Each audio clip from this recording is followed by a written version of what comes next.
Amen. Magandang umaga po sa bawat isa. So tayo po ay nakaka-yellow. Tayo po ay malapit sa langit. Amen. Ayan, praise God. Tayo po bang lahat ngayon ay masayang-masaya? Excited na makinig ng salita ng Panginoon? Pumalakpak nga po ng malakas ang lahat na excited this morning. Amen. Ayan po. So, pakisabi po sa iyong katabi, ayan, makinig tayo ng mabuti, wag mo muna kung kukwentuhan. Okay?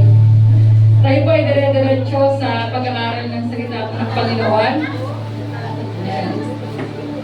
Handa na po ba? Nasa komportable pupuan na po ba? Okay. Amen.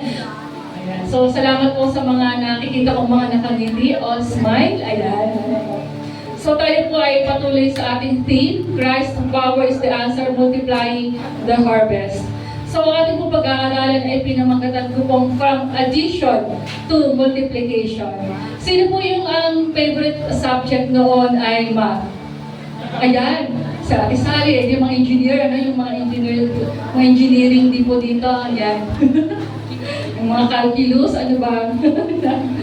Okay. So, medyo konti lang na favorite ko po yung math.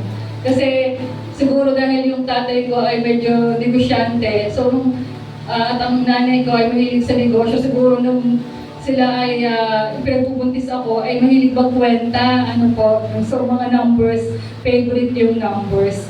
Pero sabi nga dito, ano po ang gusto natin when it comes to investment, ayan, savings, addition or multiplication?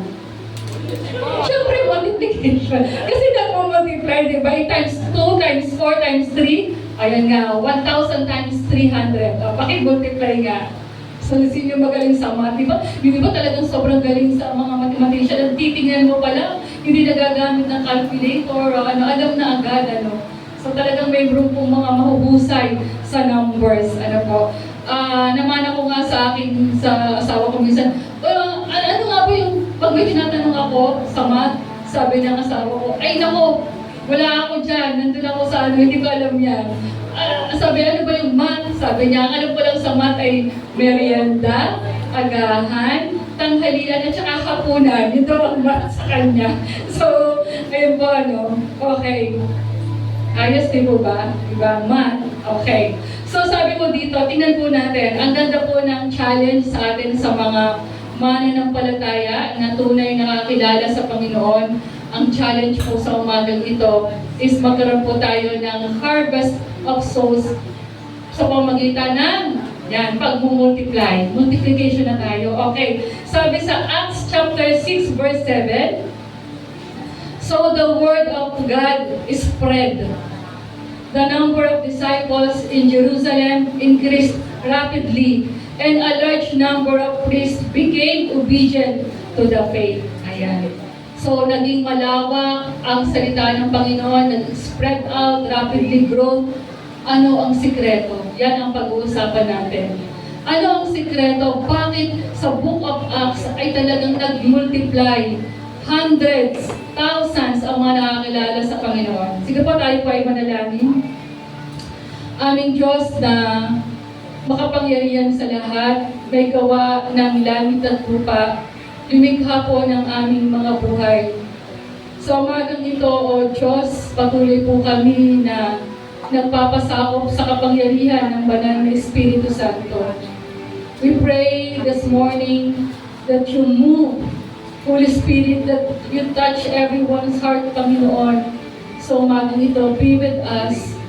Dalangin po namin sa aming kalagitnaan, walang ibang maparangalan, walang may ibang maitaas, kung hindi ang dakilang pangalan mo lamang po, Panginoon Jesus. And we pray, O Diyos, na samahan niyo po ang iyong lingkod. Iangat niyo po, Panginoon, ako mula ulo hanggang paa. Ikaw lamang po, Panginoon, ang maging sentro ng aming mga pag-uusap, ang iyong kapangyarihan, ang iyong pag-ibig, ang iyong pagpapatawad, O Diyos, sa aming kalagitnaan. So umaga pong ito, any works of the devils, we rebuke you in Jesus' mighty name. Any distractions, we rebuke you in the mighty name of Jesus, O God. and we only allow the power of the Holy Spirit to minister unto us, O God. And we need your power, Holy Spirit, this morning. Be magnified, Lord, be glorified, in Jesus' name. Amen and amen. Sorry po, as our introduction, everywhere we look, the word is multiplying in numbers. Tama po population increases daily. Ilan na po ang population natin sa Philippines? 110, 120 million? Tama po Tama, nag-i-increase lahat. Ang mga bilihin ay tumataas. Grabe po. Parang pag yung 1,000 o yung 500 mo, parang makikita, ano na lang yung mabibili. Talagang magbabudget ka ng, you will, magkakaroon ka ng budget. Magiging matalino kasi talaga sa pag-budget. Kasi kung hindi talaga magiging matalino, hindi mo, ato na lang pala yung pera. So population increases daily, technology advances rapidly, napakabilis ng social media. Dati, yung mga cellphone lang noon, Nokia 3310. Pag meron ka noon, medyo, tawag dito, kakaiba ka, nakabili ka na ng Nokia 3310. Yun yung mga uso na tapos yung 5510, yung mahaba. Tapos yung Nokia 3310, nakabili yung kapatid ko dahil nasa Taiwan. Siya yung parang pangkaskas ng yelo. Tapos yung signal, kailangan mo umakyat talaga. Di po ba? Parang ka makakakuha ng signal kasi tatawag long distance So sino po ba yung nakaabot noon? Yung may mga, tapos yung, ano tawag dito? Wifi ba? Yan. Dito ba yung mga ganon? So, dahil kami yung merong, dahil nga nag-a-abroad yung kapatid ko, so ilan lang yung may Nokia 3310, nakikitawag yung mga kamag-anak ko, at talagang bago ka makakakuha ng signal, di ba mataas yung bahay namin, kailangan pabisang pumunta sa bubong, di ba, para makakuha ng signal. Pero, ngayon, napakabilis ng technology. Meron tayong, Messenger, Viber, Instagram, WhatsApp, Telegram. Ang bilis. So, the ideas is spread faster than ever before. Kaya nga sa social media, relating to blood control, ang bilis. Di ba, ang daming mga bashers, ang ganyan. Lahat, makikita mo, walang maitago. So, ang bilis ng social media. So, yan, advanced yung mga technology natin. The ideas is spread faster than ever before. Diba, sa mga nanliligaw, nung wala pang internet, wala pang cellphone, ano po yung ginagamit? Sulat. At bago makarating, di ko lang, sino po ba yung mga nagbabasa dito? Na sa mga Saudi, baka ba makarating yung love letter o yung sulat, ay, isang buwan po ba? Bago makarating? Ngayon, hindi na kailangan, di ba? Pag may internet ka, immediately, makakontak mo agad yung mga mahal mo sa buhay. Ganong kabilis. Yung nangyayari sa mundo. Okay. Amen po ba? Ito po. Pero sabi dito, but the most urgent multiplication that heaven longs for is not in wealth, fame, or knowledge. It is the, sabi doon? Salamat po sa isa o dalawang nagbasa. Ulitin ko po. Sabi doon, but the most urgent multiplication that heaven longs for is not in wealth, fame, or knowledge. It is the multiplication of souls for the kingdom of God. Yun pala, hindi pala yung mga sobrang may iPhone, ka na ba ngayon? Ano bang pinaka-latest ngayon? iPhone Pro, ganyan, So, hindi pala yun. Ito ang nilolong ng heaven, ng kalangitan. Di ba sabi, may isang kaluluwa na maliligtas, talagang siesta, nagdiriwang sa kalangitan. Ito yung urgent ngayon. Amen. Ang magkaroon ng multiplication, magkaroon ng winning of souls, dahil napakarami po ng mga tao na wala pong pagkakilala sa Panginoon.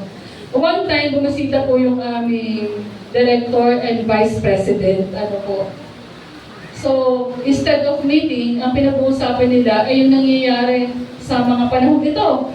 So, pareho silang Christian, CCF.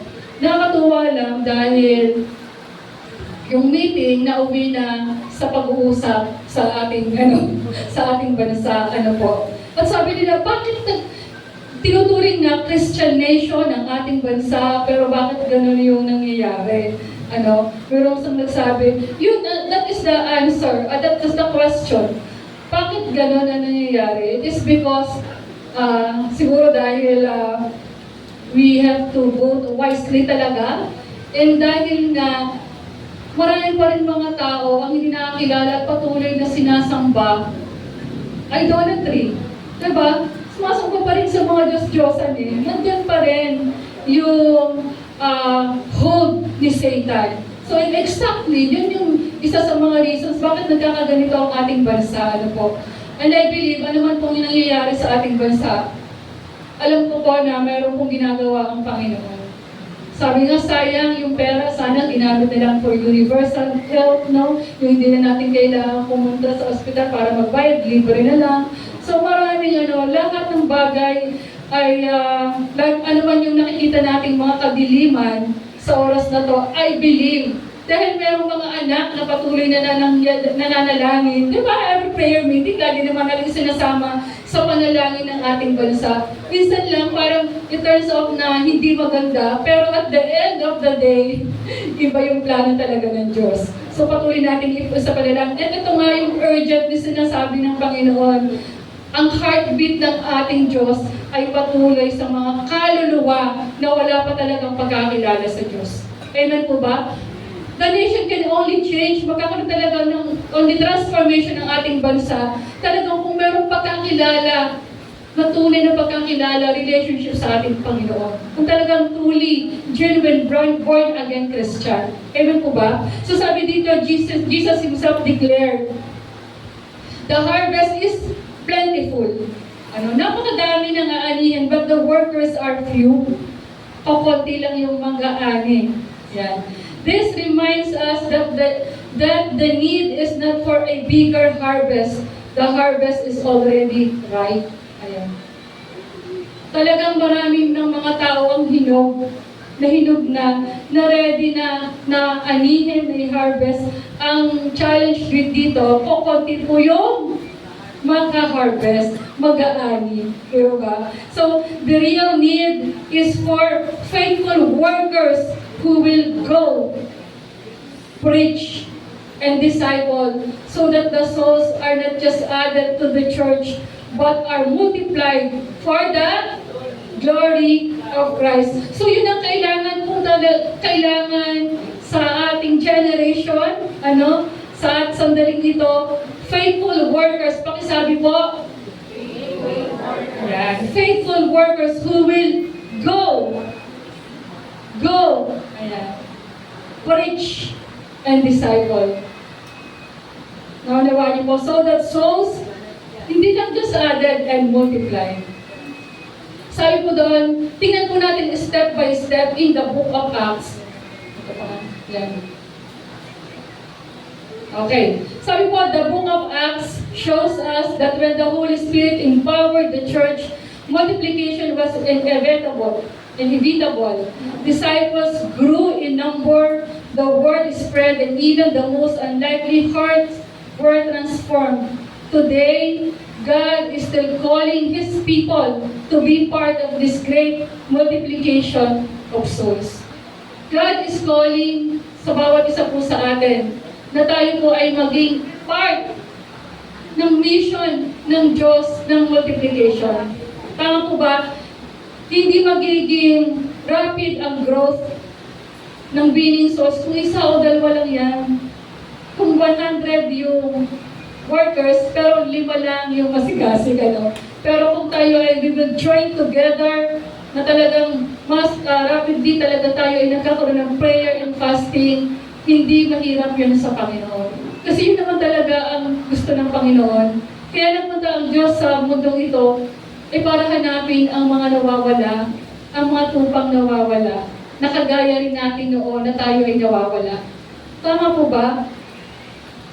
Marami po sa mga panahong ito, that people are lost, mga lost souls, walang direksyon ng buhay, addicted sa maraming mga addictions, sa sugal, kung ano-ano pa, broken-hearted, nasa bilangguan, mga nasa bilangguan na nagdusa sa mga kasalanan, nagdudusa sa mga kasalanan hindi naman nila ginawa. May mga namatayan na hanggang sa oras na to ay parang talagang, alam niyo po yun, yung pain na nasa kanilang mga puso, may mga nakaratay sa sakit at karamdaman, na hopeless case, mga hopeless cases na yung mga nararanasan nila. And the only thing na pwede talagang mag-encourage sa kanila ay ang kapangyarihan ng salita ng Panginoon. In the book of Acts, step by step, tinan po natin, bakit lumago? Ayan, sa early church.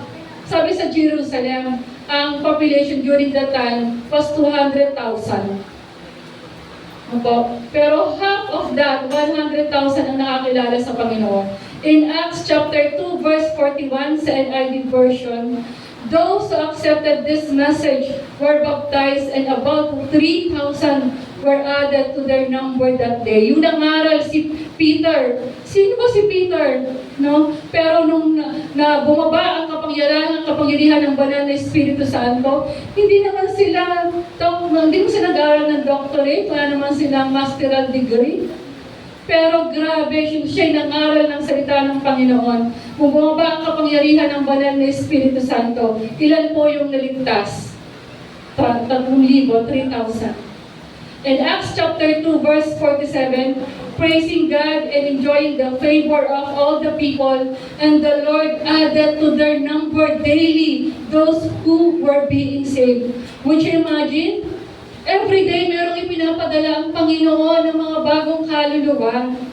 So, ang Diyos talaga ang nagsisend ng mga kaluluwa ng mga tao. Would you imagine kung halimbawa, ang maganda kasi during the time, talagang lahat po ng mga disciples, nagsasama-sama po talaga na lagi silang nananalangin, nagpo-praise and worship sa Panginoon at nakikita nila na everyday merong ang Diyos na dinadala. Amazing din po ba? Grabe, nakaka-amaze talaga. At sabi po doon sa chapter 4, verse 4, ito po yung step by step nakikita po natin.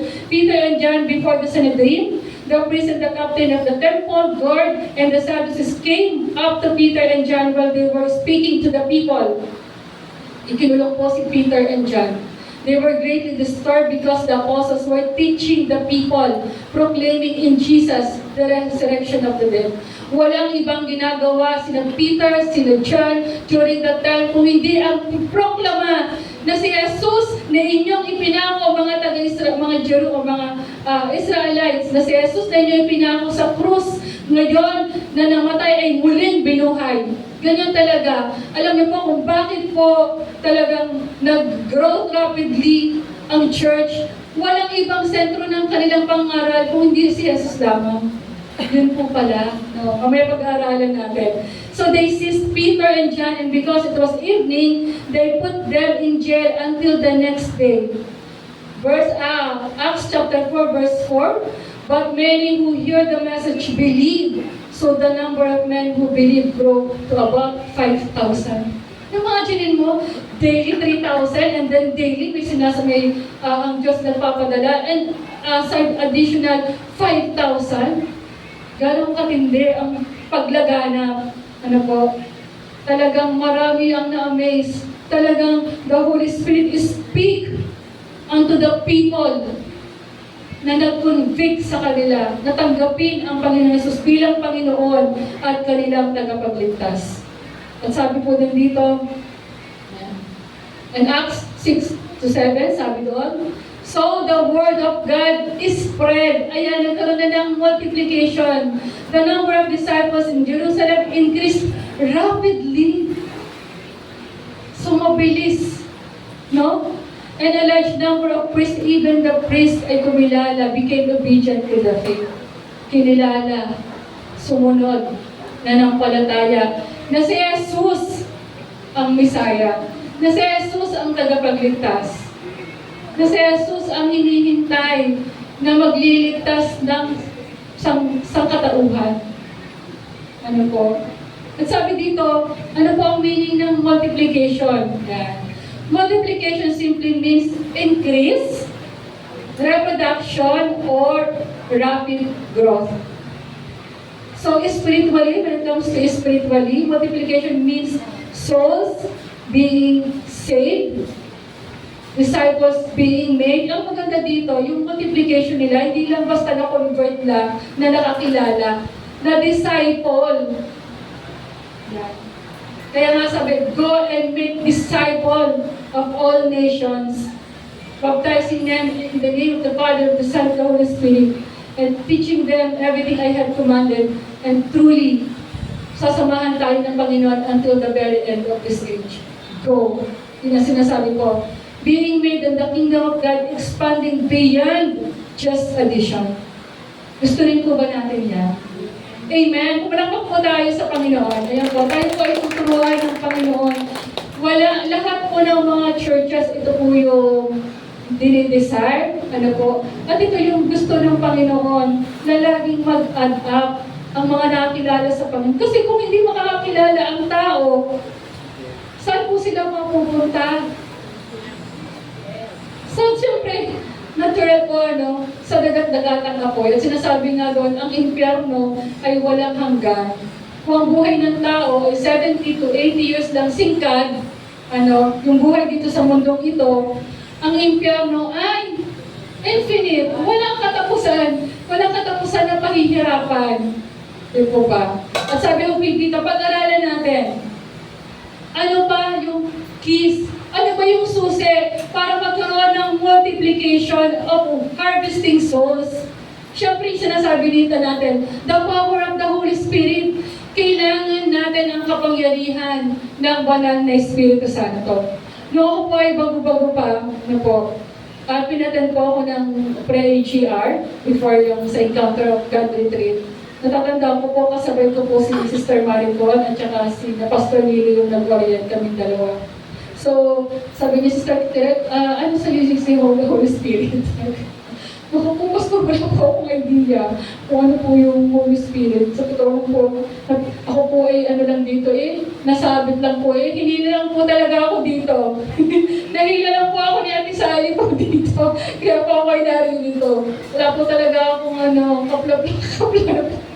Talagang direct to the point talaga ako. So, ako po ay hinila lang talaga, napilitan lang po talaga ako na umattend po dito. Kasi daw po, actually ilang times ko na po yun na nireject na umattend ng Encounter God Retreat. Sino po yung hindi pa nakaka-attend ng EGR? Pakitaas po ng kamay. Yan. Alam mo, I pray na po tayo po ay maka-attend ng EGR. During the time, parang ayaw ko nang umalis sa lugar na yun. Ay balik po tayo sa Holy Spirit. Sabi ko, naku po, pastor ako po ay nahihilag. Kasi sabi ko, Tere, it's time na pumunta ka na yan. Sinatero siya, marami sila. Nahilag po ako. So sabi ko, hindi ko kilala yung Holy Spirit. Kilala ko lang po talaga si Jesus, ang Panginoong Jesus. Alam ko naman, syempre nag-aaral naman tayo ng religion noon, di ba? Syempre, kilala pero yung lalim ng kalaliman, ano ba yung mga role niya, so wala po masyadong idea. So, si Jesus, ang Panginoon Jesus, kilala ko lang siya sa muso. Alam ko naman siya, Diyos, yan. So gano'n, po. At during the AGR nga po, yung unti-unti na nalalaman natin yung katotohanan, yung pag sinabi, receive the power of the Holy Spirit. Po ni Pastor Jeanette, sabi ko, Lord, I want to receive the Holy Spirit. Tapos yung speaking in tongues, yung mayroong matanda doon na nagsasalita. Sabi ko, ano kaya sinasabi, Lord? Hindi ko maintindihan. Sabi ko, Lord, syempre, along the way ng pag-aaral, naunawa ako na during the AGR. Lord, I pray, I desire na magkaroon din po ako ng sinasabi ko, speaking of tongues, yung gift ko na yun. Talagang, sa buong puso ko talagang ipinanalangin yun. So, ayun nga, sa kapangyarihan ng Banal na Espiritu Santo, ay na-receive nga po yung Holy Spirit at yung speaking of tongues. So, ayun po, ibang subject naman po yun. So, sabi ko dito, Kaya, in order for us to multiply, magkaroon ng multiplication, we need the power of the Holy Spirit. Sabi dito sa Acts chapter 1 verse 8 na pinag-aralan po natin sa ating mga yung mga previous na mga Sundays, but you will receive power when the Holy Spirit comes on you. And you will be my witnesses in Jerusalem and all Judea and Samaria and to the ends of the earth. Magkakaroon ka ng kapangyarihan na dating mahihiyain ka, pero nung nasa iyo ang banal na Espiritu Santo, hindi ka na nahihiyang magsalita, na ipangaral si Jesus yung kanyang kabutihan, na mag-testify kung ano yung ginawa ng Diyos sa buhay mo. Yung dati kang nagtotongits, hindi ka na nagtotongits ngayon. Diba? Yung dati, ano pa ba yung mga nilalaro-laro? Diba? Yung dating, ganito yung buhay mo, nagninigarilyo ka. Diba? Na dati, papalit-palit ka ng relationship. Pero binago yun ng Panginoon. Hindi ka nahihiyang sabihin na binago na ako ng Diyos. Na itinastify mo na dahil sa pamamagitan ng awa at habag ng Panginoon, ayan, ako ay naligtas. Yun yung kapangyarihan ng banal na Espiritu Santo. At sabi mo dito, ayan, the Spirit's empowerment was the foundation of soul winning and the explosive growth of the early church. Bakit talaga nagkaroon ng multiplication? It is by the power of the Holy Spirit. Without the Spirit, there is no true harvest. Ano? Kaya wag tayo manghinawa na ipanalangin ng ipanalangin. Dahil the Holy Spirit naman ang nagpo-convict, ang nangungusap. Ang ating role lang ay i-share ang salita, i-share ang mabuting balita na kaligtasan sa maraming tao. Ang tanong ko, kailan tayo huli nangaral ng salita ng Panginoon? Kailan ka huli nagbahagi ng salita ng Panginoon? Amen. Nung linggo lang, praise God. Nakapag po natin nung linggo lang. Yan. Ano po? Ito po, ay paalala po sa atin ng Panginoon. Yan. The source of power. The Holy Spirit is the source of power. The disciples were not to rely on their own strength, wisdom, and courage. Tama, hindi naman po nag-rely ang mga disciples, sina John, sina Peter, sina Paul, on their own strength. Sabi sa Acts chapter 1 verse 4, huwag muna kayong aalis sa Jerusalem. Hintayin niyo muna ang banal na Espiritu Santo. Diba? Yun ang bili ng Panginoong Jesus bago siya umakyat sa langit. Kasi kailangan ang Holy Spirit ang magpapalakas. Diba, kamamatay lang ng scatter ang mga disciples nung papako si Jesus. Nasaan ba ang mga disipulo? Nawala sila. Mga sugatan sila. And they need power. Kailangan mag-build ulit yung trust. Ano ang ginawa ni Peter during that time? Pinagkanulo nila si Jesus. Diba? So, ipunin muna. Ipunin. Ibababa ang Holy Spirit na magbibigay ng kapangyarihan, ng kalakasan para ma-spread ang gospel. Sabi dito, the Holy Spirit is the one who gives boldness, wisdom, and the ability to witness. Totoo po, ang banal na Espiritu Santo ay nagbibigay ng katapangan, ng boldness. Diba? Kaya kung tayo nahihiya, let us pray to our God that give us the boldness. Kasi yung mga disciples, nanalangin sila, Lord, give us the boldness to speak your word. Kasi napakatindi ng kanilang haharapin. Kabi-kabila ang kanilang mga persecutions during that time. Nung na-spread out ang gospel ng ating Panginoon, nakapagpalaya sila ng mga, nakapagpagaling sila ng may mga sakit at karamdaman, ay nino pa lang ni Peter gumagaling ang may mga sakit at karamdaman during that time. Ganon yung miracles at kapangyarihan ng banal na Espiritu during the early church sa Book of Acts. Amen po ba? At sabi mo dito, this shows that Christian's ministry is spirit-dependent, not self-dependent. We can only multiply if we will rely on the power of the Holy Spirit. Amen? What is the role of the Holy Spirit? Ano po yung role ng Holy Spirit? Sabi dito, empowers believers. Pinapalakas niyo tayo. He gave us the strength, the courage, the wisdom, the boldness. Sabi dito, He equips us for ministry with the spiritual gifts. Ang Holy Spirit ang nagbibigay sa atin ng gifts. Iba-ibang gifts ay pinagkaloob sa atin ng Holy Spirit. Merong evangelists, may mga pastors, may mga teachers, may mga ito ang gift mo is a generous, give it, di ba, magbigay ka. So madaming mga kaloob eh. Meron talagang architect, engineer, hindi naman lahat yan, mga doctors, iba-iba yung binigay na gifts ng Holy Spirit para saan? Kaya walang pwedeng pagmalaki kasi ako ganito, hindi, diba? Binuo tayo sa isang katawan only to glorify our God. Diba? Yung gifts na yun, ipinagkaloob yan para ng Panginoon kapag samasamahin para maging isang matagumpay na mananampalataya. Maging mayabong ang church. Naunawaan niyo po ba? Kaya nga kung tayo may gifts, hindi yan itinatago. Kung sabi mo sa tao, hindi tinatago. Ano po? Pina-practice, pina-exercise, bina-maximize yung gifts na yun. Di ba? Ang mga singer, ay si Manny Pacquiao! Bakit siya naging isang mahusay na boksinero? Natapos lang ba doon? Nagpa-practice siya. Di ba? Si Alex, sa tennis. Grabe yung kanyang hard work para talaga maging successful. Yun yung kanyang pangarap. Naunawaan niyo po ba? Kaya yung mga gifts na yan, kung may mga bosses na yan, ay, halimbawa, sa mga congregation po natin, parang gusto ko bumawi. Then why not? Yun ang nililid sa'yo ng Panginoon. Diba? Gusto kong sumayaw. Iba-iba. So, ipanalangin po natin sa kung tayo po ay nasa ating kalagitnaan or wala pa pong ministry dito. Let us involve in the ministry.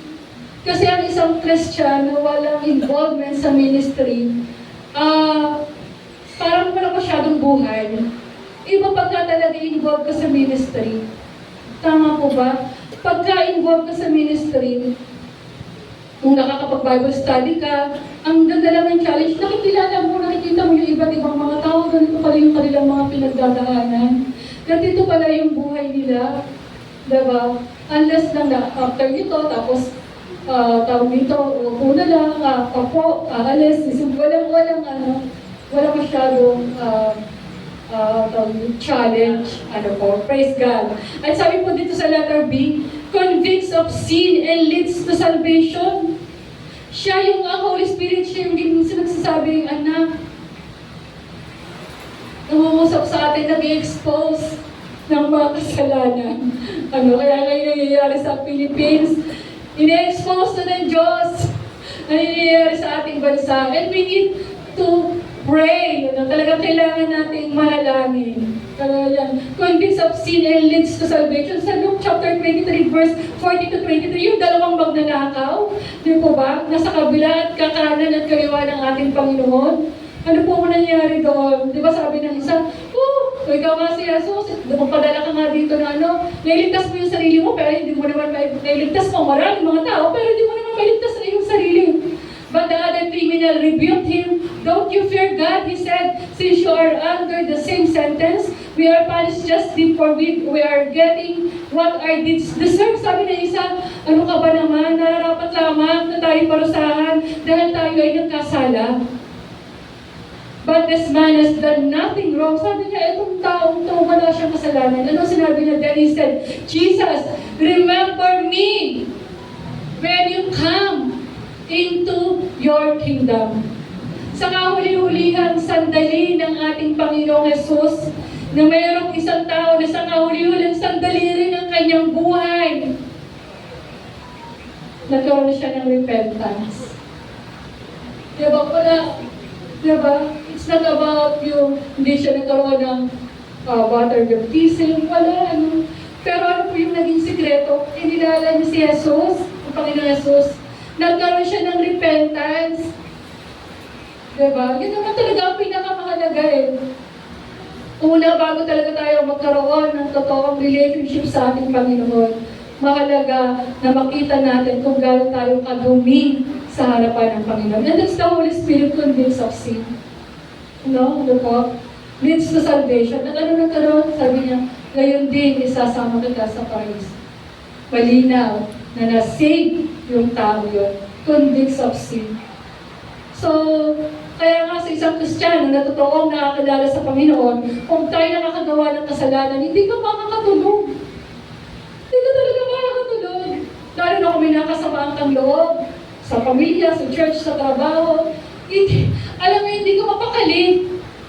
Sinasabi ng Panginoon, patawarin mo siya. Diba? Kaya nga, meron sa salita ng Panginoon, bago ka mag-offer sa Diyos, puntahan mo muna yung taong yun at humingi ka ng kapatawaran. Kasi na-experience ko yan eh.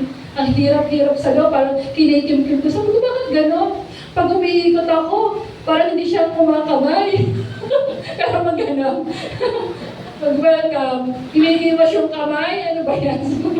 Wala naman siguro gano'n. Until one day, ay, puntaan ko to, hindi to pwede, hindi to healthy as a Christian. So yun, until, okay, alam ko na. So siguro may nagawa akong kasalanan, kailangan ko talaga hingin mo kanyang kapatawaran. So, convicts of sin and leads to salvation, transforms believers. Yan, tama po, ano po? Ang banal na Espiritu lamang ang talagang nagbabago ng buhay ng tao. Kaya nga kung mapapansin mo, ano pa naman yan? 10 years, 20 years, 19 pa rin nagbabago. Huwag ka lang sumuko. Kaya magugulat ka lang, yung 20 years na pag-pray mo, in just 1 second, 2 seconds, kayang baguhin yun ng Diyos. Maghintay ka lang. Diba? Tinuturuan din tayo maging patient, malaging manalangin ng manalangin ng manalangin. Kasi ang nagtatransform talaga ng buhay ng tao ay ang banal na Espiritu. Help us grow in holiness and Christ-likeness. Siya tinutulungan tayo maging banal at maging katulad ng Panginoon. Di ba may binabago mo ako araw-araw, binabago mo ako araw-araw. So, guide and teach us. Yan ang mga role ng Holy Spirit. Ano? In John 14:26, teaches us all things and remind us of Jesus' word. So, si Holy Spirit ang nagtuturo sa atin, ang nag-guide sa atin. Kaya, He's our teacher. Diba? Pagka tayo mag-aaral, Lord, hindi ko po ito alam. That's why pala, nung tayo walang pagkakilala sa Panginoon, na nga po ba na ni Nora, ano po, Ate Grace, na kahit tayo magbasa ng Bible, pagka wala ang Holy Spirit, hindi natin maunawaan. Pero ngayon, but the Counselor, the Holy Spirit, whom the Father will send in my name, will teach you all things and will remind you of everything I have said to you. Ngayon na tayo nakakilala na sa Panginoon, pag tayo nagbabasa ng salita Panginoon, hindi ko po alam ito, tulungan niyo po ako. And the Holy Spirit will teach us, ito pala yung ibig sabihin nito. Amen po ba? And sabi po dito, comforts and assures. Yan. Nagko-comfort. Pakita-kapit nga po yung iyong katabi. Okay ka lang ba? Ayan. Kumusta ka? Ayan. Kasi maraming mga nakakangiti, pero deep inside, sa kanilang mga puso, marami palang pinagdadaanan. Diba? Baka isang tapit mo lang, okay lang naman ako sis, kaya lang. Kasi pamilya ko, diba? Pamilya ko, yung nanay ko, may sakit, ganyan-ganyan, wala kami resulta. So yan. Call the comforter or helper assures us that we are children of God. So, we are children of God. Alam tayo ng Diyos, hindi niya tayo pababayaan. Totoo ang kanyang salita. Hindi niya talaga tayo pakukulangin. Amen po ba? Pag tayo ay sincerely pray kung ano yung ating pangailangan, the Lord always hears our prayers. He answers our prayers. Huwag mo kakalimutan yan.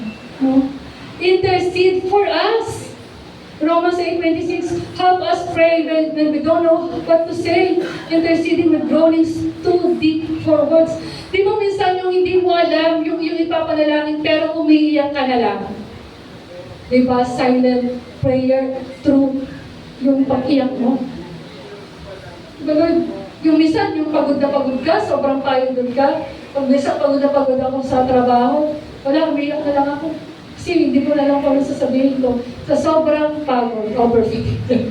Ayan, tama ko ba? Intercedes for us. So, ayun, para nawa po may natutunan kayo ng role ng Holy Spirit. Amen po ba? Ano daw po yun? Kahit isa? Ha? Yan. Our comforters. Ayun. Okay. Sige po.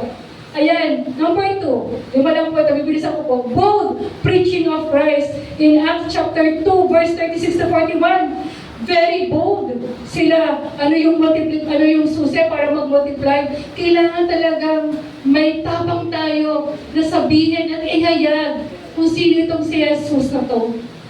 No? So sabi dito sa John, chapter 2, verse 26 to 41, basahin ko lang po ng mabilis na mabilis. Sabi doon, kaya dapat malaman ng buong Israel na itong si Jesus na ipinako ninyo sa krus ay siyang ginawa ng Diyos na Panginoon at Kristo. Yan. Nabagabag ang kanilang kalooban ng marinig ito, kaya tinanong nila si Pedro at ibang mga apostol, mga kapatid, ano ang dapat naming gawin? Diba? Faith comes from hearing and hearing the Word of God. Kung walang maghahayag, kung walang isinin, kung ang tao ay hindi makakarinig ng salita ng Panginoon, paano sila makikilala si Jesus? Di po ba? Kaya, as a Christian, ito po yung challenge ko sa atin. Kung ano po yung nasasaan tayo, di ba? Kung ikaw ay nasa trabaho, yun yung mission field mo. Kung ikaw ay nasa school, yan yung mission field mo, mga kabataan. Kailangan ng kabataan, ang pag-asa na, sabi nga niya si Rizal, ang pag-asa ng bayan, kabataan na may takot sa Panginoon. Sila ang pag-asa ng bayan. Yan. At sabi ko dito, ano ang dapat namin gawin? Nagkaroon ng conviction, na-open yung kanyang mga Israelites, na-open yung spiritual minds, spiritual understanding nila, yung heart nila, ano ang dapat namin gawin para magkaroon ng kaligtasan. At sabi nito, sumagot si Peter, pagsisihan ninyo, talikuran ang inyong mga kasalanan at magpabautismo kayo sa pangalan ni sa Kristo upang kayo patawarin at tanggapin ninyo ang kaloob ng Espiritu Santo. Ano daw po? Magkaroon ng repentance. Ayan, para patawarin po sa ating mga kasalanan. So yun po, bold preaching of Christ, sabi sa John 12:32, and I, when I am lifted up from the earth, will draw all people to myself. Totoo po, pag ang pangalan ni Jesus ay naitaas, people will draw near unto Him. Lalapit ang mga tao sa akin pag ang aking pangalan ay laging itinataas. Totoo naman, diba? Kasi makapangyarihan ang Panginoon. Kahit nga yung isip ng hari, kaya niyang baliin. Yung utak ng hari, kaya nga. Kahit gano'n makatigas ang puso ng taong yan, walang namang mahirap sa Panginoon. Nothing is impossible with God. All things are possible with God. Lahat ay posible. Kaya nga ikaw at ako ay narinito. Diba? Kaya nga yung kapitbahay ng mo, na ano ba yan?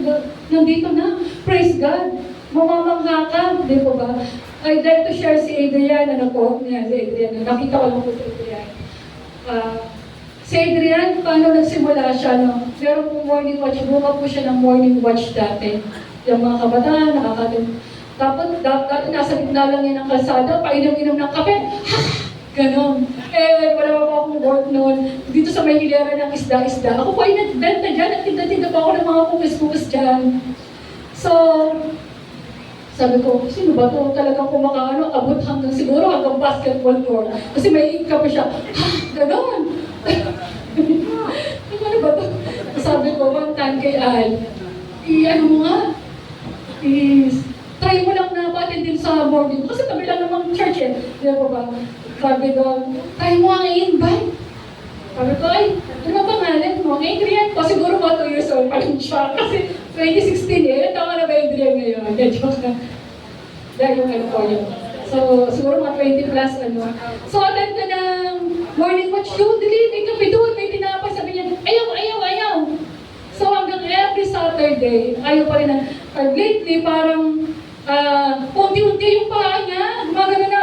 Maganyan. Tapos, pakunti-konti. Isang hakbang kada linggo. Ganyan na. Tumating ka na rin.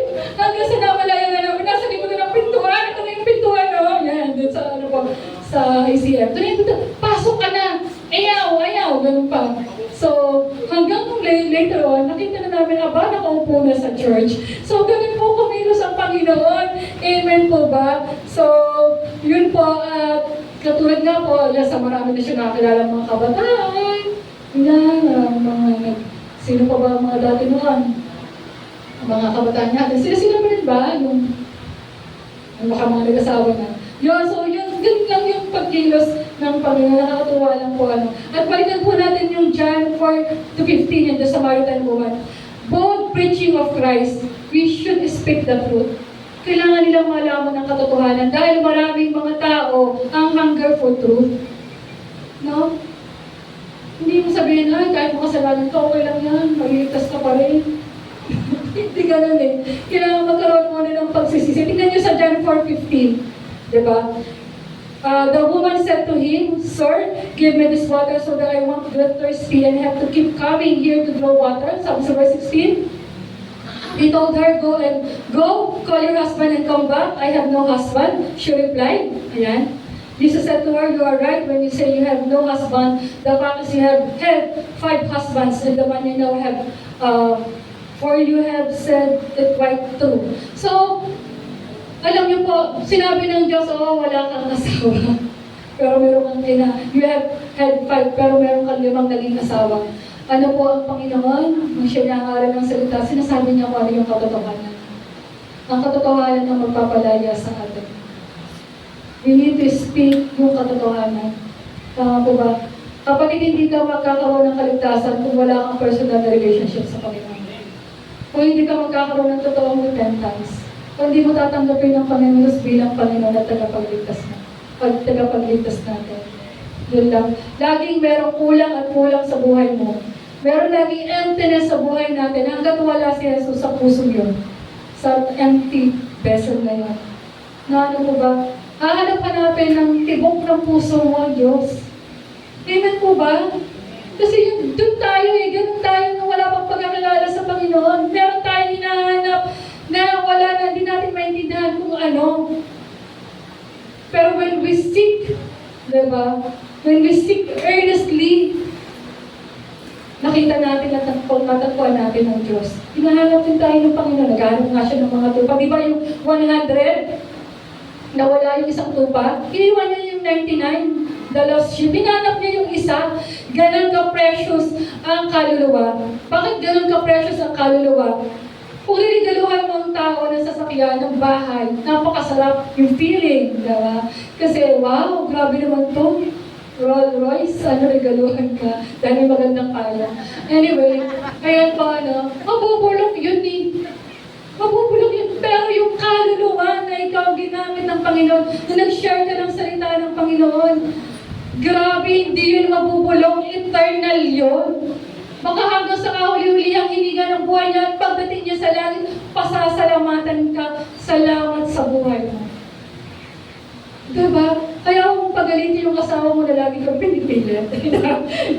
Ayan. So, mayroon ng bunga. And next po, ayan, ako po. Okay. So, sabi sa 2 Timothy chapter 4, verse 2, preach the word, be prepared in season and out of season, correct, rebuke, encourage with great patience and careful instruction. Preach the word in season and out of season. Yan. Mangarap doon po tayo ng salita kahit tayo hindi tinatakot, bisa tinatagod naman tayo. Pero in season and out of season daw eh. Diba? Lagi daw, ipanalangin talaga natin yun. Kasi minsan talaga meron tayo, ay pagod ako, paano yung ginagawa? Pero sa tulong ng Panginoon, alam niyo po, pag minsan tayo tinatamad, doon pala tayo lalo maging eager. Kasi nabubuhay ulit yung spirit. So, preach the word, be prepared. Yes po. And number 3 po, okay, so devotion to prayer, ano din yung naging susi, di ba? Ayan. So the Holy Spirit, yung pagkapangyarihan ng Banal na Espiritu, yung pag-share boldly, and number 3, devotion to prayer. Ito talaga ang isa sa mga susi, sangkap, pagkaroon ng multiplication, laging nananalangin. So, devotion to prayer sa Acts chapter 14, 1:14 and 2:42, they all joined together constantly in prayer along with the women and Mary, the mother of Jesus, and with his brother. And sabi sa Acts chapter 2:42, they devoted themselves to the apostles' teaching and to fellowship and to the breaking of bread and to prayer. Meron silang prayer. No, ito talagang mabisang sandata para talagang madiligan natin, diligan ang mga kaluluwa natin na matigas ang puso sa pamamagitan ng ating marugtog na panalangin. At sama-sama silang join together, sinabi, devoted, every day sila nananalangin. And if we want to win souls for our family, let's not stop praying for them. Kahit 15 years na yan, 20 years yan. Pinangako ng Panginoon, isa sa mga pamilya ay makakilala ang buong angkan, ay magkakaroon ng buhay na walang yun, makakakilala din sila. Tama po ba? Ipinangako po yan ng Panginoon. And Ayun po, panalangin po natin ang ating pamilya, sino mga mahal natin sa buhay. Sabi po dito, the church growth was fueled by constant prayer and dependence on God. Ano yun naging fuel nila for the growth, for the expansion of the church? Walang ibang hindi ang laging nananalangin. Sabihin mo sa iyo katabi, wag kang mahinawang manalangin. Panalangin yung pamilya. And sabi dito, next po, okay, number 4, unity and fellowship. In Acts chapter 2, verse 42 to 47, Acts 4, 32 to 35, believers live in genuine love, sharing with one another. Yan. Mahalaga po na mayroong pagkakaisa ang mga mananampalataya. Mayroong fellowship. Ayan, nakikita talaga na totoong nagmamahalan. Alam niyo po na ako po ay bagong Christian. Siguro ako din ay nakakilala kasi hindi ako pinabayaan. Grupo po sila. Sina Jessa, sina Emmy, sina Rose, sina Auntie Ann. Pag nabisita sila sa akin, grupo sila. No?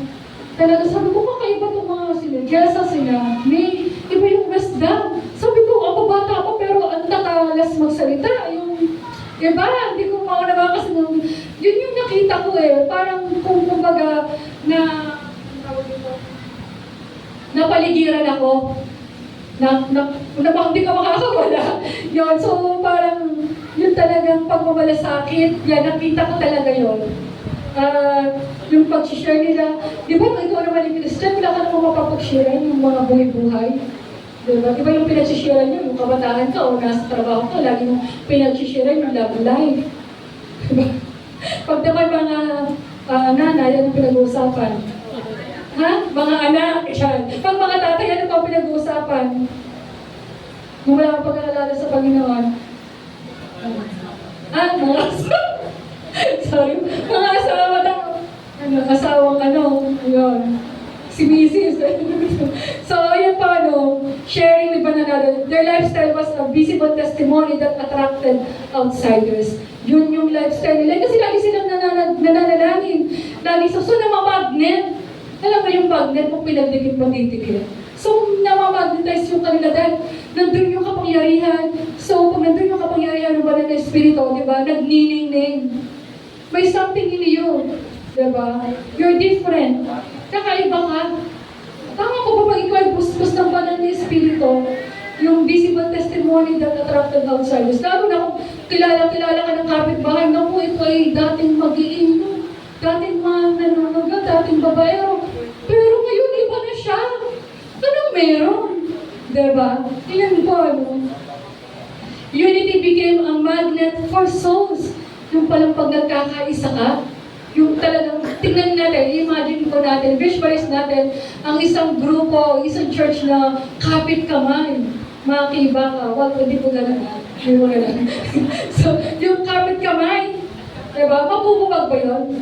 Hindi, yung talagang kapit na kapit ka. Diba? Bisig mo. Hindi basta yan, hindi basta mahihiwalay. So yun yung mga nakikita ng mga early, mga Israelites, mga Gentiles, mga taga-Jerusalem, namamagnet yung kanilang namamagnet sila. Diba? Kasi ipinagbili nila yung kanilang mga ari-arian, parang lahat, walang magutom. Ganun katindi talaga yung pagkilos ng Holy Spirit. So, unity and fellowship. Sabi ko dito ay number 5 and last po. Obedience to the Great Commission. Ayan po. In Acts chapter 4, 8:4, Acts chapter 13, verse 1-3, persecution scattered the church, but instead of silencing them, it spread the gospel. Grabe po ang persecution na natanggap ni Paul, ni Peter, ni John. Diba? Itinulong sila. Pero ano sabi nila? I will rather obey God than men. Parang gusto na pahintuin na yan. Hindi dapat mangaral na hihigit na mga religious leaders na gigisikat na si Jesus. Diba? Patigilin yan. Hanggang sa papatay na nga, iba. Pero ano sabi niya? Susundin ko ang Diyos kaysa sa tao. Amen po ba? Ayan, sa kabila ang mga persecutions na nangyayari. And as a Christian, if we are seriously obeying God's command, tayo po ay hindi exempted sa persecution. Diba? Tanggap na natin yan. Kung ikaw matagal ng Kristiyano at ikaw ay sensitive pa at nasasaktan pa pag ikaw pinipersecute, hindi na dapat, hindi na tayo balat sibuyas kung tayo ay nagpe-persecute. Amen po ba? Kasama na yan sa pagiging Kristiyano. Kaya ano kung hindi makinig ng salita ng Panginoon, basta mahalaga, may alam po salita ng Diyos. Diba? So, ayun po. They went everywhere preaching the word. The missionary journeys of Paul showed obedience to take the gospel to all nations. Ito talaga yung kailangan ng Diyos. Yes, the Holy Spirit is within us, pero dapat meron tayong i-take ng action. Diba? Mag-take tayo ng action, let us obey. This is our great commission. Ito po yung ating commission. Ano po ba ang mission, vision, and core values ng ating Panginoon? To bring all peoples to the kingdom of the living God, regardless of race, status, belief, and religious affiliations, through the saving, healing, transforming power of the Lord Jesus Christ. Sabi po doon, ayan po ano, to touch the heart of heaven, win a soul for heaven. Kung gusto nating mahipo ang kalimitan, mahipo ang puso ng ating Panginoon, win a soul for heaven. Ready ka na bang mag-win ng souls? Matabi mo sa iyo katabi, ready na ba na ihayag ang kabutihan ng Diyos? Pasimulan mo sa buhay mo. Di ba kailangan maraming verses? Yung ginamit na, yung paano ka binago ng Panginoon, yun. Amen po ba? Kailangan sa mundong ito ng salita ng Panginoon. Dahil maraming mga tao na gusto na magpakamatay sa hirap ng buhay. Amen po. As our conclusion, ano pa ang sabi dito? Pakitingin nga po ng mga paa. Matatawa ko ng mga washing of the foot. Yung mga paa, washing of the feet, yung mga paa. Pero sabi dito, napakaganda sa mga bundok ang mga paa. Ninyong nagdadala ng mabuting balita na naghahalag ng kapayapaan, na nagdadala ng mabuting balita ng kabutihan, na naghahalag ng kaligtasan, na nagsasabi sa Sion, ang iyong Diyos ay naghahari. Sino yung may pinakamagandang paa? Sabihin, yung mga naghahayag, nagdadala ng salita ng Panginoon. At sino yun? Sabihin mo sa iyong katabi, ikaw yun. Ako yun. Tayo yun. Ayan. At sabi po dito, today, basahin po natin, tayo po ay tumayo at basahin po natin, today, Same God is God in us. the fields are still ripe, and the Holy Spirit is still empowers. If we are faithful to sow the word, water it with prayer, and walk in unity, God Himself will bring the increase. Palakpakan po natin ang Panginoon. Amen. Yan. Hallelujah. Tayo po ay patuloy na manalangin sa ating Diyos. Kung sa oras po at sandali po ito, tayo po ay bilanggo ng kasalanan. Kasalanan na hindi natin masabi sa ating asawa, sa ating anak. Hindi tayo gusto natin makalaya, pero we're still bondage by Satan. Pwede po natin sa oras na to na isuko, sabihin sa ating Diyos, ipahayag natin ang kasalanan ito, kaya hindi tayo makapag-grow, makapangaral ng salita ng Panginoon, dahil ito yung mga nagiging handa. Just let us pray unto God. Lahat ng ating mga petitions, lahat ng ating mga deepest desires. Hallelujah. Hallelujah. Panginoon, maraming pong salamat sa umaga nito, sa iyong katuruan. Panginoon, kilala niyo po ang bawat isa sa amin. Alam niyo po kung talaga po kami ay nagmamahal, sumusunod sa iyo. Panginoon, hinihingi po namin ng kapatawaran ang lahat po ng aming mga pagkukulang sa mga bagay o ministeryo na pinagkatiwala niyo po sa amin.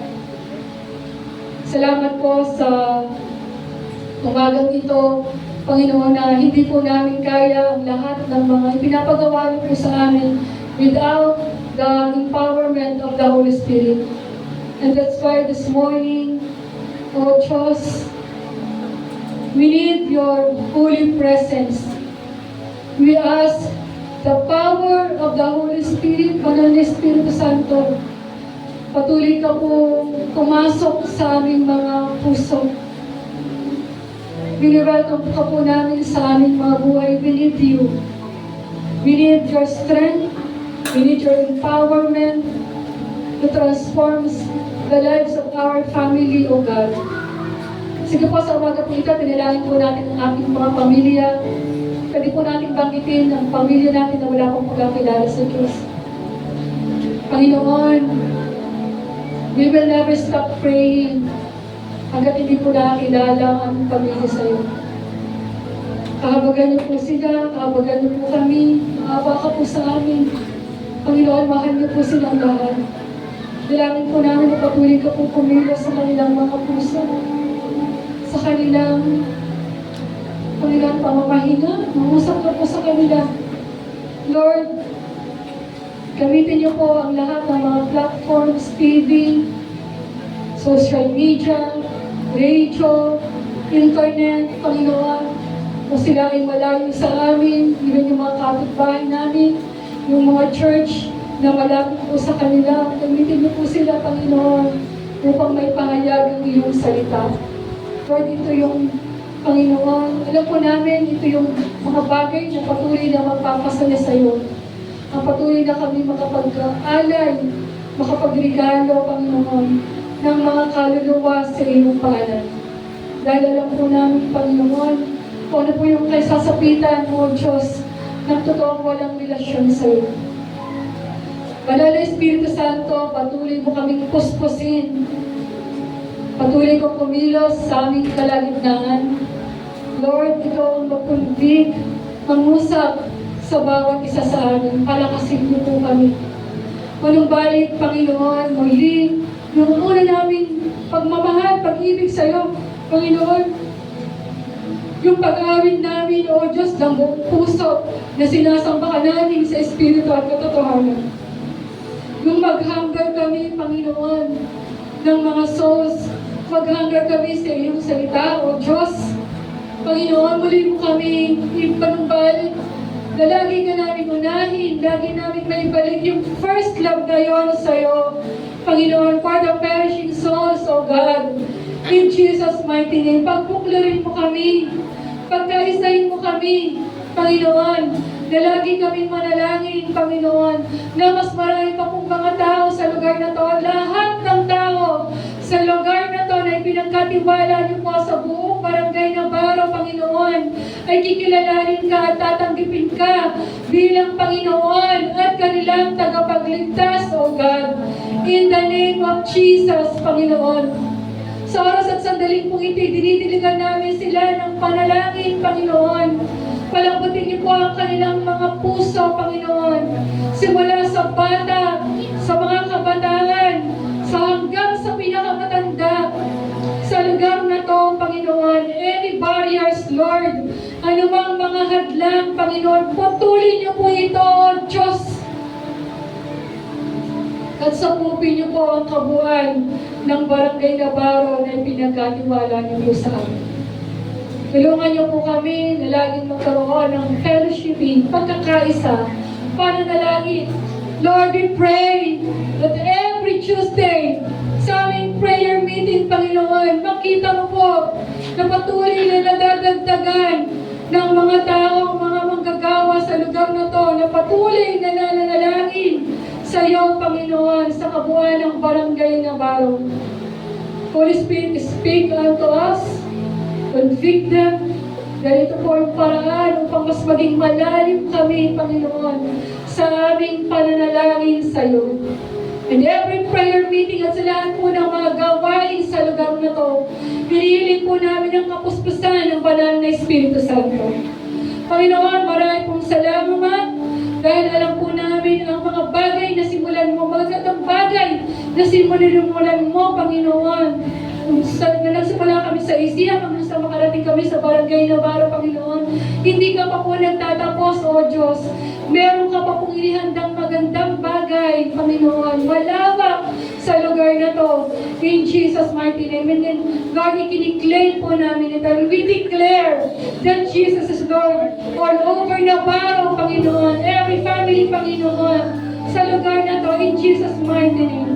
Ulihin niyo po ang lugar na to, Panginoon, ng mga tao na wala pang pagkakilala sa iyo, na magkaroon, na maging ma-disciple din po, Panginoon. Maggamit sila for the expansion, maggamit kami for the expansion of your kingdom. Maraming po salamat. Ito pa rin padalangin in Jesus' name. Amen and amen. Praise God.